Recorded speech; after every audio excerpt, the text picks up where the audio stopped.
The man intentionally splashed a glass of water at his fiancée, hoping to force her to leave, but the woman refused to be intimidated. She calmly grabbed another glass, walked straight over, and splashed him right back. She looked him in the eye and said, "Ever since you lost the use of your legs, no woman has been willing to marry you. So what gives you the right to look down on me?" Just then, the man's mother walked over and asked what had happened. The woman immediately smiled and casually replied, "We were just exchanging blessings." Hearing that, the wealthy matriarch couldn't hide her satisfaction. After all, this was the first woman who had ever dared stand up to her son. She decided to let the woman stay and encouraged the two of them to spend more time together. The man had no choice but to ask the butler to wheel him back to his room. Before anyone could move, the woman stepped forward and volunteered to push him herself. The wealthy woman was overjoyed, believing she had finally found the perfect match for her son. The moment they entered the bedroom, the woman casually sat down on his bed. The man frowned immediately and coldly ordered her to leave, declaring that he would never marry her. Just as she was about to argue back, his younger brother walked in.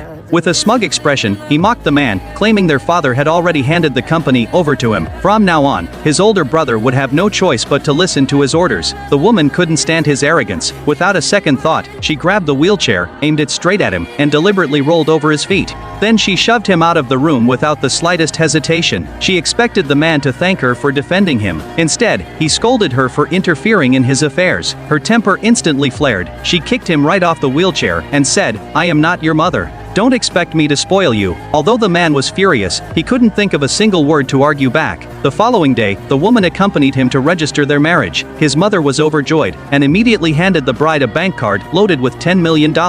The woman solemnly promised that from that day forward, she would take good care of her husband. Not long afterward, the doctor explained that the man's calves needed frequent massages to improve blood circulation. The woman carefully learned every technique and practiced diligently. Watching her put in so much effort, the man couldn't help feeling touched. Still, he refused to admit it. He deliberately claimed that her massage had no effect at all. Hearing that, the woman suddenly moved her hands higher onto his thighs. The startled man instantly grabbed her wrist, his face full of panic. Watching the two interact, his mother smiled with relief. One day, the man's former girlfriend unexpectedly showed up at the mansion. She arrogantly declared that the woman wasn't worthy of him and demanded they get divorced. Before the woman could respond, the man coldly ordered his ex to leave immediately. The woman was genuinely surprised. She had never expected him to defend her. She walked to his side and firmly told the ex-girlfriend to take herself and her dog out at once. Instead, the ex deliberately unclipped the leash. The dog charged straight toward the man. Without thinking twice, the woman rushed forward and placed herself directly in front of him, using her own body to shield him.